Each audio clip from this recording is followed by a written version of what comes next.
Hello and welcome back to the channel. Today I'm at a place called Watchwood Plantation just north of Nottingham. It's home to a lot of really short but very exciting downhill trails.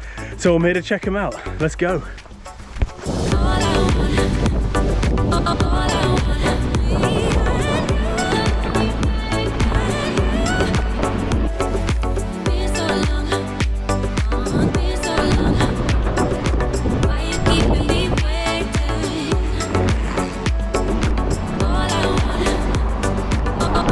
Wicked, man, that was awesome.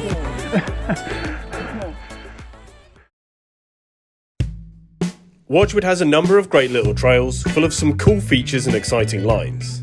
It's a place well used by local riders, and it's clear that they love to create playful trails. I can't wait to get riding. So I haven't ridden here for about a year, and I'd be lying if I said I remembered where the trails were. And a little bird told me because of sort of felling and, you know, fallen trees over winter, some of the trails have had a bit of a revamp. So I'm really excited to see what they've got here today. Okay, here's one. Let's give it a try. Dropping straight into the first trail, I remember these being windy lines through the close packed trees. This creates a flowy but technical trail. Something that definitely made me wish I'd remembered to cut my bars down a bit. 800 bars and tight trees are not a winning combination. So I love the natural feel of these trails, and as you'll see today, the addition of a few key features really makes this place exciting. It's clear to see that these trails have been created with fun in mind. They're constantly weaving around the forest, and there's always small kickers or obstacles to make the ride more interesting. In just over a minute, we're at the bottom. But the good news, the short trail means that there's only a short push up to go, and before you know it, you're back at the top again. So as you're riding along here, the trails just seem to pop out of the forest. I've no idea where they go. A lot of them sort of join up together, but they're only sort of a minute or so, nothing too long. Let's just hit it and see what we find. This next trail is slightly different. This one works its way through a slightly more open section of the woods. Mixed in with the small burnt corners are a number of fun mini kickers. These are all rollable if you don't want to jump them, but they're definitely a good feature to have, especially if you're someone who isn't too confident at jumping. Features like this are a great place to start. And when I get to the main trail here, you'll see why mastering all these small features is really important. As this trail winds along, it speeds up as it gets to the steeper part of the forest. At roughly 1 minute long, these trails are short but sweet. Normally I'd say that as a negative, but this really doesn't feel like it here. With a number of different trails all boasting different features, there's such a variety of fun trails here. And with such a short push-up, you can easily run laps focusing on features, different skills, or just jamming with other riders. These trails are amazing. To find these trails, I was just pedaling along the track, darting into the woods when I saw what looks to be a good trail. Sometimes this didn't pay off, but sometimes it really did, like when I found this trail. It starts off like any other, with a tight bimble through the trees. Oh, that's tight. Very tight. But when you drop into this corner, you come across some brilliant features. Wow. A small tabletop and a drop. Wow. Check these out. Yes. This is gonna go.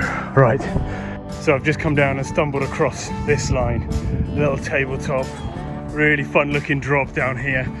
So when you're out riding off-piste trails like this, it's always worth just having a little inspect of the features, just because you want to just make sure they're solid before you ride over them. Yeah, looks good to me. Let's give it a go. So I'm just going to push my way back up to the start and actually give it a proper ride. This looks like it's going to be a really interesting trail. I'll be honest, that drop didn't look like the safest or sturdiest of features, so I gave it a good kick and I think it looks fine, so I'm excited about riding it. Let's give it a try. So I dropped in again, avoided the awkward tree, and then made my way towards the jump. The lip of the jump is really nice, and it has a nice easy landing. The drop is the same. You can then carry on down to some more features. After a series of berms, there's a mini gap, and a second rollable one, before hitting a big left berm. From here, the trail continues down, snaking its way left and right through the tighter sections of the trees. Today I'm riding my full suspension bike. but last time I came here a year ago I was on my hardtail, and either bike works great here. But if you're looking to get as many laps in as possible, an e-bike would definitely be a good idea. If you're comfortable with a little airtime, this trail is nothing too technical, but certainly enough to spice up your ride and make you want to ride it again, which originally was my plan. But on my push up back to the top, I stumbled on another exciting looking section. Oh my god, look at this that I've just found. Check out this for an amazing flow trail. This is insane. So of course, I just had to give it a go. This trail is literally like a bobsled run. As you round the first right hand corner, you're catapulted into a series of fast paced berms.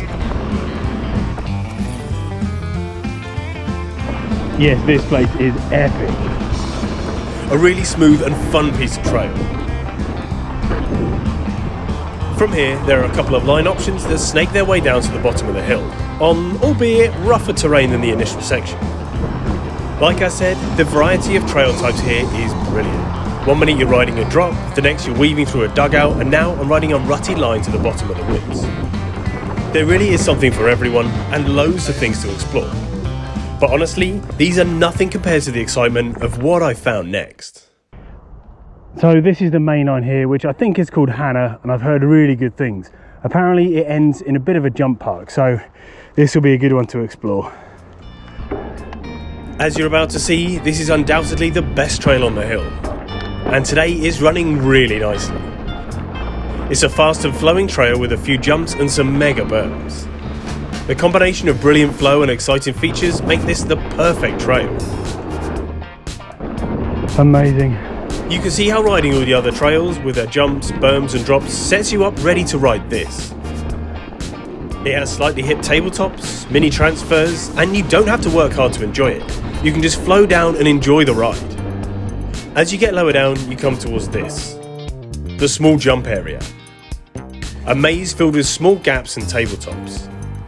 So I decided to hit it blind. A small tabletop into a slightly hip gap jump, and then I sort of got lost and rolled my way to the end. Great fun. Ooh. This jump area is where most of the riders like to hang out.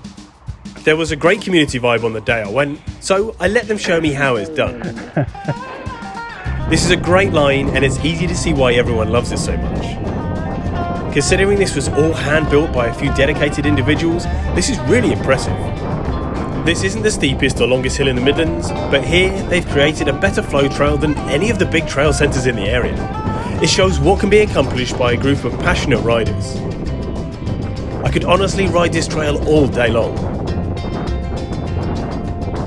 As we came to the jumps, I was going a bit too fast and overcooked the first one.